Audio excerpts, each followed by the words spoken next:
Ľudský mozog vraj dokáže spracovať až 20 miliónov bitov informácií za sekundu prostredníctvom všetkých 5 zmyslov, prostredníctvom všetkého, čo vníma naokolo. Ak by náš mozog mal každú sekundu 20 miliónov bitov informácií priamo aj riešiť a nejakým spôsobom nám posielať ďalej, aby my sme sa nad tým zamýšľali, tak sa do minúty zbláznime. Práve vďaka tomu si každý jeden ľudský mozog vytvorí filter a my každý jeden z nás vnímame realitu trošku ináč a vnímame ju podľa toho, ako máme náš filter nastavený. My o tom aj nevieme, ale je nastavený. Úplne jednoduchý pokus, ktorý si môžete urobiť a vďaka ktorému si uvedomíte, že máte nejaký filter v hlave, je dajme tomu, všimnite si, keď ste si kúpili, ja som si kúpil Hyundai. Kúpil som si Hyundai a zrazu všade boli samé Hyundai. Zrazu, kam som sa pozrel, všade bol Hyundai. Čo bolo ešte horšie, všade, kam som sa pozrel, bola i30 a ja som mal dojem, že proste moje auto si kúpili teraz všetci a všetci majú len moje auto a žiadne iné auta neexistujú. No potom si človek uvedomí, že Hyundai jazdili aj predtým, že aj i30 jazdili predtým, len náš filter nebol nastavený tak, aby nám vôbec náš mozog videl, že sú všade Hyundai, ale už tú informáciu nám neposlal. Existuje kniha, ktorú napísal Thorsten Havener, čo je jeden úplne brilantný nemecký iluzionista. Tá kniha sa volá Nemyslíte na modrého slona a v tej knihe je fantastický pokus na to, ako si uvedomiť, že máte mozgový filter. Pokus spočíva v tom, že je v knihe priamo napísané: na 10 sekúnd zdvihnite hlavu a začnite si všímať v miestnosti všetko, čo je modrej farby. Vy zdvihnete hlavu, začnete pozerať na všetko, čo je v modrej farby a naspäť sa vrátite k čítaniu. No a ďalej sa píše: a teraz vymenujte veci, ktoré sú žltej farby. Je takmer nemožné, aby sme vymenovali nejaké základné veci, ktoré sú žltej farby, práve preto, že náš filter bol nastavený na to, aby sme si všímali iba modré veci a žiadne iné.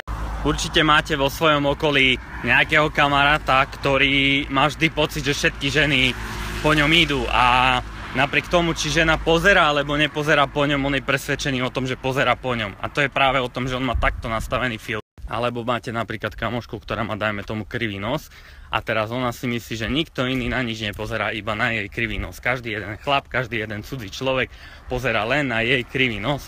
A to práve preto, že ona má takto nastavený svoj mozgový filter. Takže je to celkom brutál zamyslieť sa nad tým, že vlastne každý jeden človek má nejak nastavený ten mozgový filter a presne, ak sa hovorí, že niektorí ľudia vidia pohár poloplný, iní ho vidia poloprázdny, tak je to presne o tom, ako sa naučili s tým filtrom pracovať a ako sa naučili ho zmeniť. Sú napríklad ľudia, ktorí vidia v každej jednej situácii nejaký potenciál na biznis. To znamená, ich mozog má nastavený filter na to, aby všade okolo nich lietali miliónové myšlienky, aby len jednu zobrali do ruky, uchopili.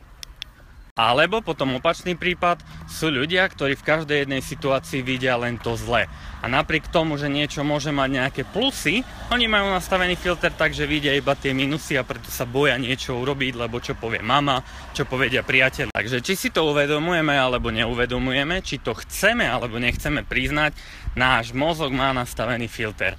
A je veľmi dobre si uvedomiť, ako máme nastavený filter, uvedomiť si, že ho vieme pozmeniť a náš život sa zmení.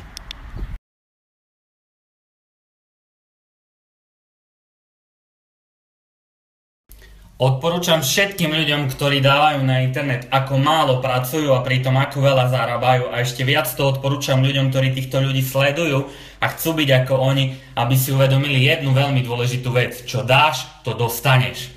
Pretože drvivá väčšina týchto ľudí nemá absolútne žiadne náklady, žijú u mami, jediný ich výdavok je 200 eurová splátka 5-kového Bavoraku, ktorý si kúpili, a títo vám budú ukazovať, aký je lifestyle a ako sa žije.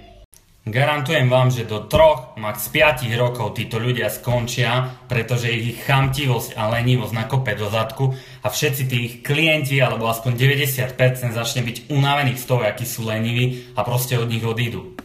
Pretože vôbec to není o tom jednorazovo urobiť klientovi službu, natiahnuť mu poistku na 30 rokov, zhrabnúť za to 2 a 4 mesiace nerobiť, pretože moje náklady sú 300 eur, ale je to o tom pomôcť ľuďom.